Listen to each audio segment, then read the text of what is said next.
કેમ છો વિદ્યાર્થી મિત્રો? હું છું મયુર લિંબાચિયા અને તમે જોઈ રહ્યા છો ફિઝિક્સ બાય મયુર લિંબાચિયા. તો ચલો વિદ્યાર્થી મિત્રો શરૂ કરીએ આજનો આ વિડિયો લેક્ચર, જેમાં આપણે ધોરણ 12 સાયન્સ પ્રકરણ નંબર 3 પ્રવાહ વિદ્યુતમાં સ્વાધ્યાયના દાખલા નંબર 3.8 અને 3.9 ને સોલ્વ કરીશું.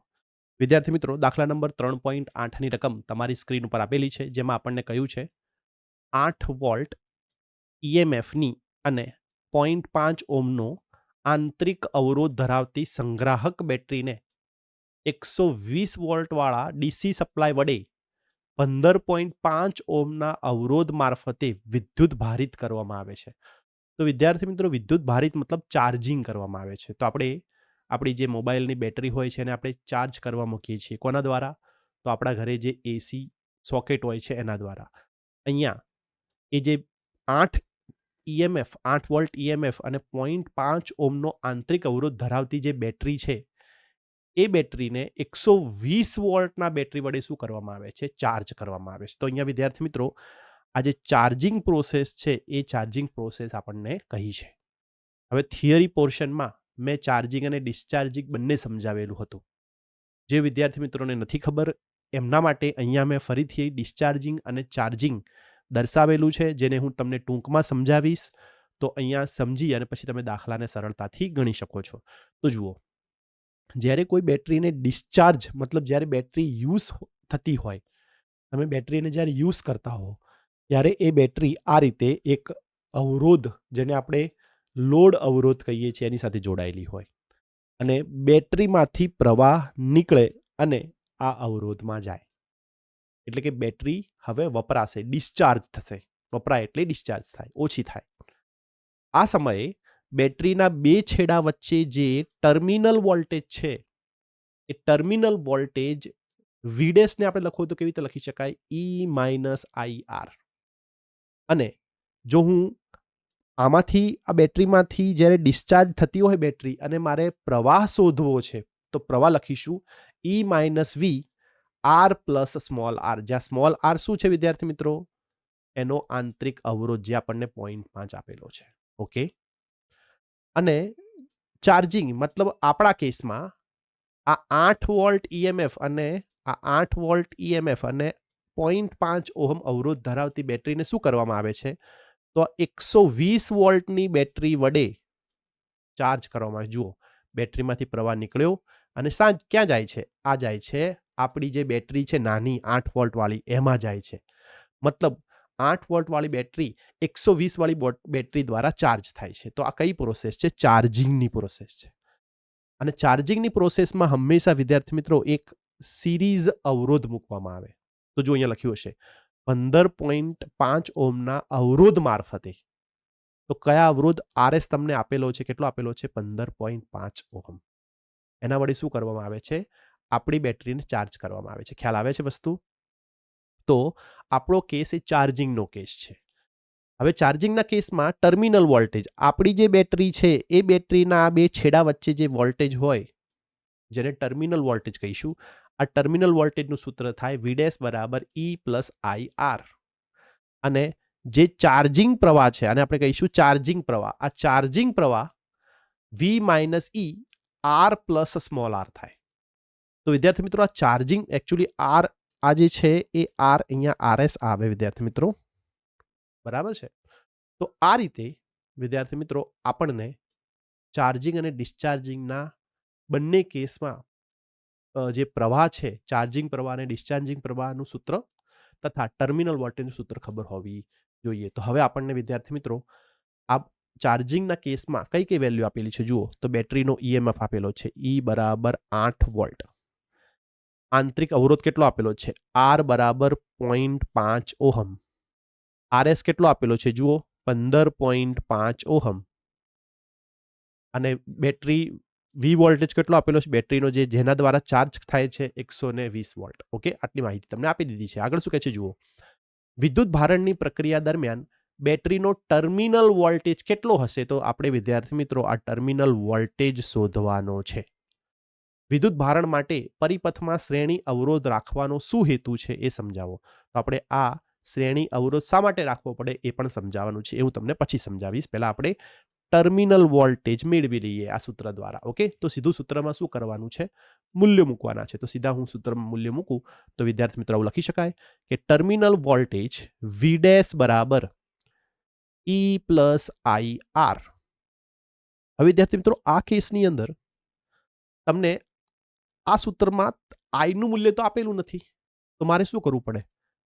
જે ચાર્જિંગ પ્રવાહ છે એ ચાર્જિંગ પ્રવાહનું સૂત્ર વાપરીને પહેલા I શોધવો પડે. તો સૌથી પહેલા તો વિદ્યાર્થી મિત્રો શું કરીશું? આપણે I ને શોધી લઈએ. તો ધેરફોર I બરાબર V માઇનસ E, આ જે સૂત્ર છે એને વાપરવાનું છે. ઓકે, ભાગ્યા RS પ્લસ R. વેલ્યુઝ મૂકો. ચલો, V કેટલા આપેલા છે? 120. EMF કેટલા છે વિદ્યાર્થી મિત્રો? 8 છે.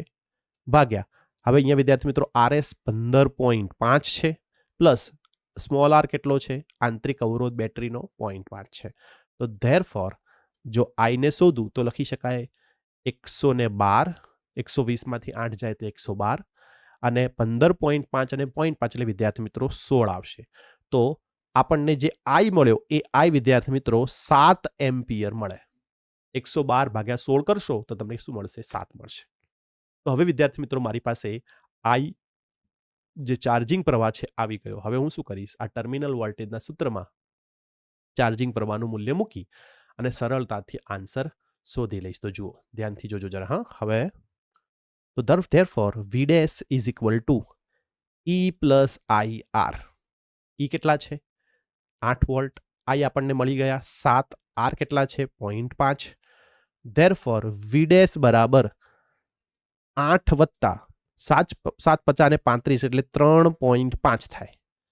ધેરફોર V ડેશ બરાબર 8 ને 3.5 11.5 વોલ્ટ.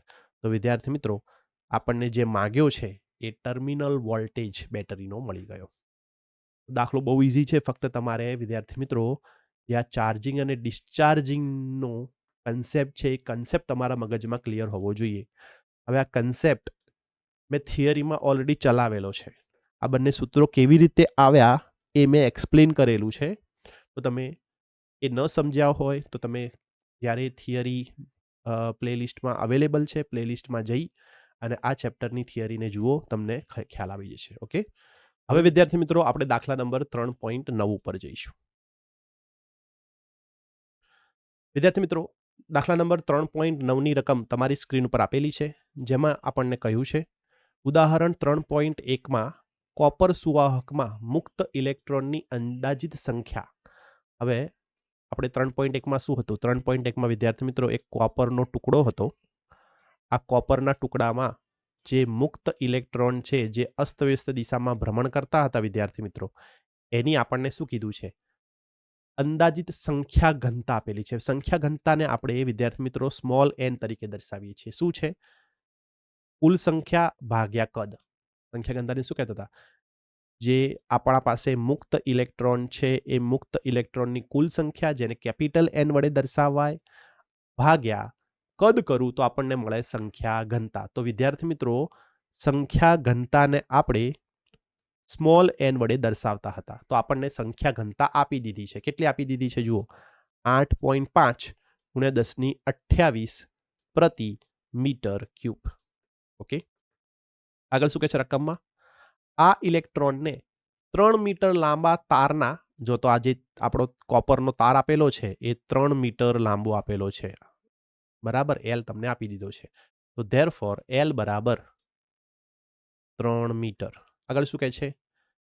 એક છેડાથી બીજા છેડા સુધી ડ્રિફ્ટ થતા કેટલો સમય લાગશે? તો વિદ્યાર્થી મિત્રો જે અહીંયા ઇલેક્ટ્રોન્સ છે, આ મુક્ત ઇલેક્ટ્રોન, એ ડ્રિફ્ટ વેગે, ધારો કે VD વેગે આગળ વધતો હોય તો આ છેડેથી આ છેડે આવવા માટે એને જે સમય લાગે એ સમય કેટલો શોધવાનો છે તમારે. તો ડ્રિફ્ટ વેગ VD શોધીશું અને સમય શોધીશું. આ છેડેથી આ છેડે આવવા માટે લાગતો સમય શોધીશું. ઓકે, આગળ શું કહે છે તમને જુઓ. તારનું આડછેદનું ક્ષેત્રફળ. તો તમને વિદ્યાર્થી મિત્રો જે તાર છે એના આડછેદનું ક્ષેત્રફળ એ આપી દીધું. કેટલું આપ્યું છે? 2 × 10⁻⁶ મીટર સ્ક્વેર. તો વિદ્યાર્થી મિત્રો એ પણ આપણે લખી દઈએ કે એ આપી દીધો છે 2 × 10⁻⁶ મીટર સ્ક્વેર. અને રકમમાં બીજું શું કહે છે, અને તેમાંથી 3 એમ્પિયર જેટલો પ્રવાહ વહે છે. તમને આઈનું પણ મૂલ્ય આપી દીધું વિદ્યાર્થી મિત્રો. આમાંથી જે પ્રવાહ વહે છે એ પ્રવાહ તમને કયો છે, આઈ બરાબર 3 એમ્પિયર. તો વિદ્યાર્થી મિત્રો આટલી માહિતી તમને આપેલ છે. હવે સૌથી પહેલાં તો મારે ડ્રિફ્ટ વેગ શોધવો પડે. તો ડ્રિફ્ટ વેગનું સૂત્ર બધાને ખબર છે. ડ્રિફ્ટ વેગનું સૂત્ર મેં જ્યારે તમને થિયરી ચલાવી ત્યારે મેં તમને એક શોર્ટ ટ્રિક આપી હતી, નવી બરાબર આઈ. આ શોર્ટ ટ્રિક જેને યાદ છે એ લોકો કમેન્ટ સેક્શનમાં લખી જણાવજો. નવીનું શું હતું, સ્મોલ એ, વી એટલે વીડી ઇન્ટુ ઈ અને આઈ એટલે આઈ. તો આ સૂત્ર મેં તમને શોર્ટ ટ્રિકમાં કહ્યું હતું, નવી આઈ. બરાબર છે. તો આપણે કોને સૂત્રનો કરતા બનાવીશું, વીડીને. તો ધેરફોર વીડી બરાબર આઈ ભાગ્યા એન એ ઇન્ટુ ઈ થાય. બધાની વેલ્યુ આપેલી છે જો તમારી પાસે.